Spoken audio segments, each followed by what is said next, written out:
the Lord Almighty. Yun po ang sinabi. Ngayon dito ay pinatunayan ng Diyos na siya na ay Diyos.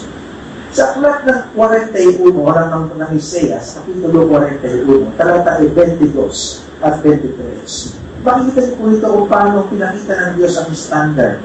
Pinakita niya kung anong criteria para masabi mo ng Diyos ay Diyos. Yung nag-claim na siya ay Diyos, malaman kung siya na ay talagang Diyos. Ibig sabihin, ito yung standard ng pagiging deity. Dito po sa Isaiah 41. Ang talata ay 22 at 23. Ang sabi ng Diyos ay ganito, bring in your idols, so tell us what is going to happen.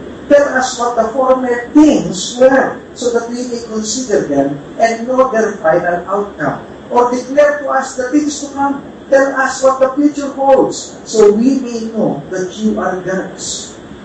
Ito pala yung deity pala, hindi nakukuha sa dami ng mga counterfeit ng miracles, o yung mga milagro, signs and wonders. Ang pinag-uusapan dito, sinasabi ng Diyos, ang Diyos ay malalaman mo ang Diyos. If He can tell what is going to happen, if He can tell what the former things were, if He knows kung ano yung final outcome ng mga bagay-bagay, and He can declare the things to come, or what the future holds. Alam mo nila, hindi tayo ng mga nag-claim na sila ay Diyos.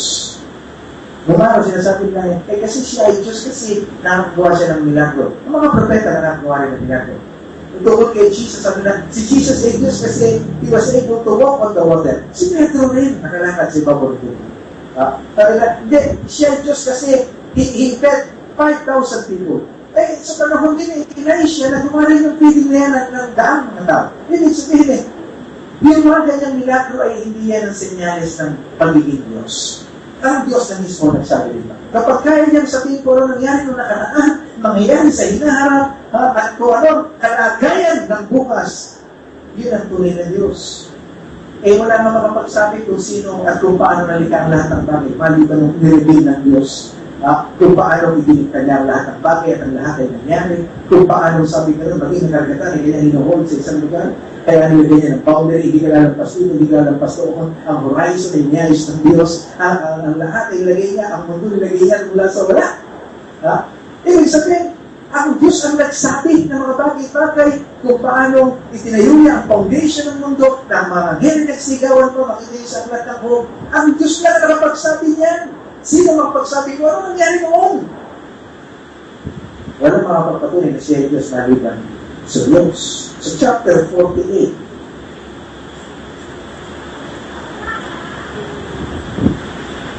(3 to 5 or 3 to 6, ganito ang sabi. I foretold the former things long ago. My mouth announced them, and I made them known. Suddenly I acted, and it came to pass. For I knew how stubborn you were.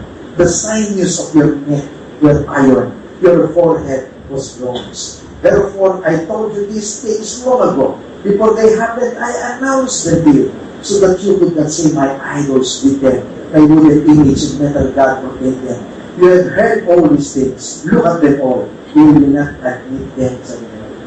From now on, I will tell you of new things, of hidden things, unknown to you.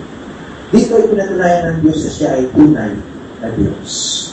Nasabi niya yung nakaraan. Ano ang ginawa ng Diyos, mga kapatid, kung lumikha siya ng mga bagay namin? Ano sabi ng Genesis? In the beginning, God created what? The heaven and the earth. Pagkatapos doon, meron pa siyang malilikha kung mga sa kalawangan. Tapos doon, ginawa ng mga halaman. Pinasireparate yung mga tubig. Ganyan. Lahat yan alam natin dahil nabasa natin sa Bible. At nalaman niya nang sumulat itong Genesis na si Moses dahil sa dikta ng Diyos. Walang Diyos na iba pa na kayang magsabi ng mga bagay na yan kung ano ang nangyari noon. Hello? Kung iisipin lang natin sa mula ang tao, at hindi tayo magbabasa ng Biblia, hindi tayo makakarinig ng kwento mula sa Biblia, mga kapatid, makatatanda tayo invento kung paano nagsimula ang tao. Ang mga Pilipino ay sinikap magkaroon ng tao. pagkita ng kwento ng malakas at ng maganda. At napaka-imposible pa ng kwento. Kasi rin nagaling sa loob ng kawayan. Nahabang yung kawayan na yun nakatayo, hindi ko alam kung gano'ng kalapad yung kawayan na yun. Dahil ang kawayan po, gabraso namang lang yung laban. Ito'y tinuka ng ibong pipit. Isang pipit sobing ibon. Pipit. At nung ito'y tinuka, ito po'y nabiyak at lumabas ang isang lalaking babutubal. Pangalan niya si Adan. By the way, yung unang lalaki sa balat ng lupa si Adan. O si malakas palaro sa Pilipino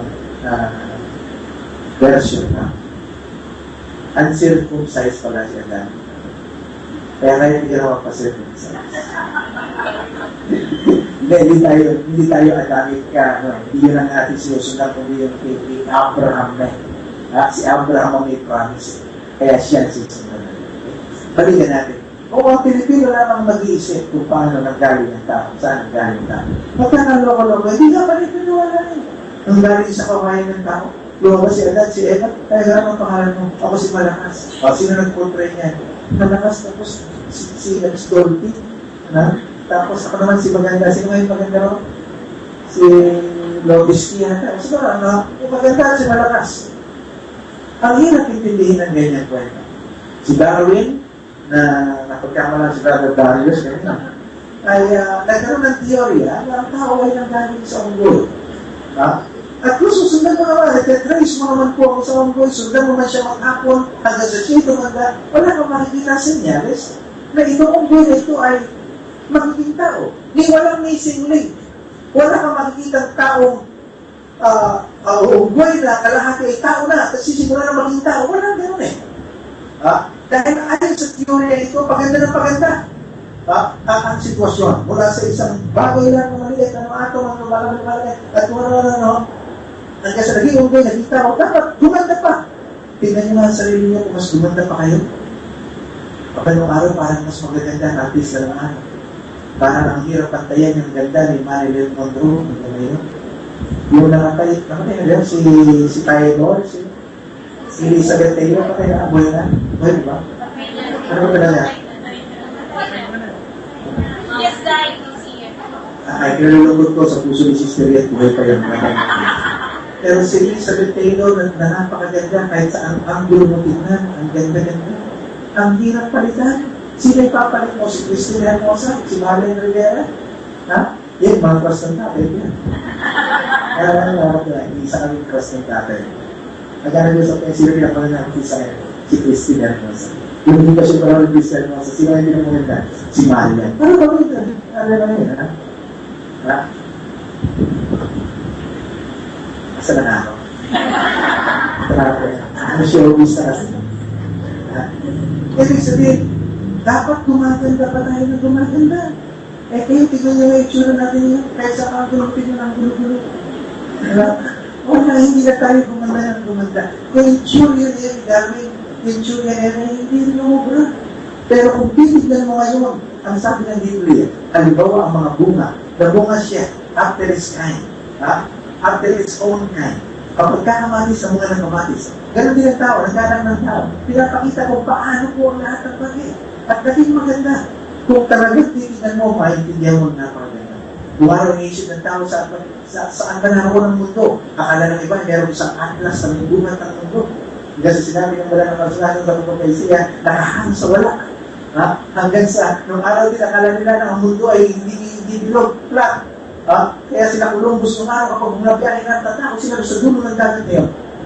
Dahil baka malaglag sila na parang poles. Hindi nila alam, ipaikot ang mundo na may magnet ang mundo, sinisip ang tao, hindi ka basta malalaglag kung saan. Pag tumalong ka, hindi naman napunta sa outer space. Babagsak ka rin. Ang lahat na yan, nakasulat sa kalang kasulatan. Kaya lang natin alaman yung law of evaporation and precipitation, na ang tubig pala yung magnet na gano'n, at pagkatapos ay naiipon lang sa ulap at bumabagsak din. Noong pa man, nasa kalang kasulatan niya.